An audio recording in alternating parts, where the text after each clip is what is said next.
Hey, welcome in, guys. Today we're going to work on a flat iron steak. We're going to be reverse searing it today. This steak is a nice cut of meat. It's a little tougher, but if you cook it right, it comes out fantastic and juicy, just like you see here. Let's get into the cook. Alright guys, we've got our flat iron steak here. Now flat iron steak, it comes from around the shoulder area, where the chuck roast and stuff would be. So it is, like I say, a little bit on the tougher side, but if you cook it to a nice medium to medium rare to a rare, this thing is super juicy and super tender and very delicious. Now this steak started getting its popularity probably within the last 20 years. So it's not something, if you may not have heard of it before, but it's definitely something I would check out. Now what you see here, the steak, the one thing about this steak, it does have gristle and silver skin in it. So you want to try to take as much of that silver skin off as you can, because if you don't, you're going to have a tough time, chewing up your steak, because you're going to have pieces of that gristle or silver skin within that steak. But just do the best you can getting most of that silver skin out. I don't necessarily worry about the gristle as much, because when you do cook it and you slice it, you can see that line of gristle that runs through, and you can pretty much cut around it, when you're eating the steak.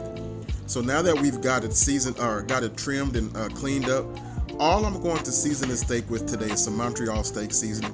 We're going to go really simple with it, but you're going to go with a nice liberal coat of that Montreal steak. Now, if you don't like Montreal, then you can season it with salt and pepper and garlic, or whatever your favorite seasonings are.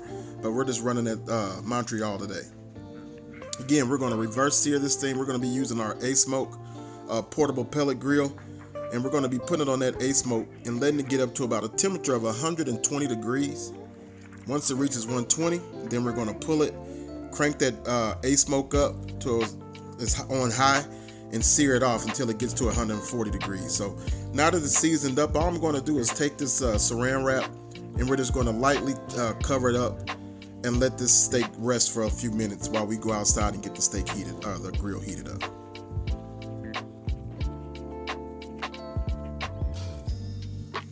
All right, family, we got our steak, our Asmoke heated up.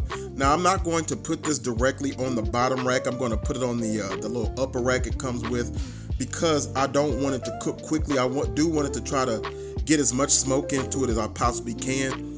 So, having done that, with this being such a small grill, that bottom rack is pretty hot, even on a low setting. So I want to put on that upper rack so I can get it absorb as much smoke as I can. We're going to put in a temperature probe that comes with this thing, and like I said, we're going to wait for it to reach 120 degrees. Once it's 120, we're going to pull it.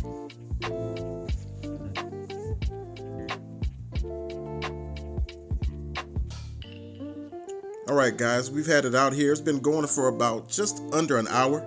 So now we're going to take the temperatures. I always like to double check the temperature. I'm not always, these probes sometimes aren't always accurate.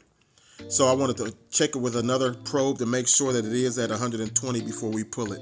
And it's at 120, so we're going to go ahead and pull it off and let it rest and get this thing cranked up.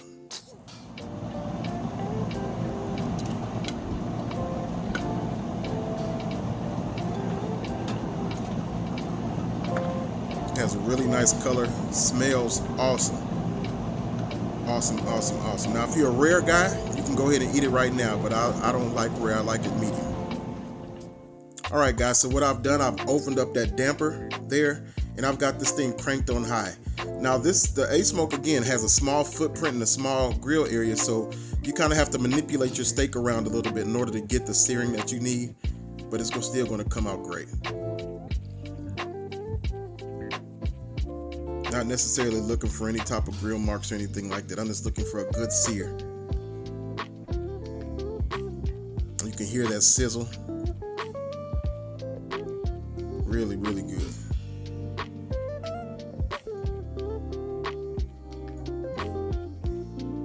All right, now we're going to flip it over. Again, this is a really good cut of meat, or cut of steak. I recommend you try it. Just follow the steps like we talked about earlier, making sure you get that silver skin and everything off. Then you'll be good to go. All right, y'all, we seared it off on the first side for about 5 minutes, and then on the second side for about an additional 5 or so. So now we're just checking that temperature to see if it's reached 140 degrees, and that's what we're looking for.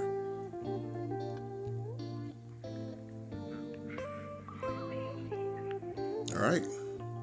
And that's what we've got there. So now all it's time left for us to do is we're going to pull this steak off, bring it in the house, tint it loosely with a little bit of foil, and let it sit until we're ready to cut it up and eat it. All right, guys, here's our finished look. You can see it has a nice color to it, a pretty mahogany color to it. But you're going to see how juicy this thing is when we get to cutting.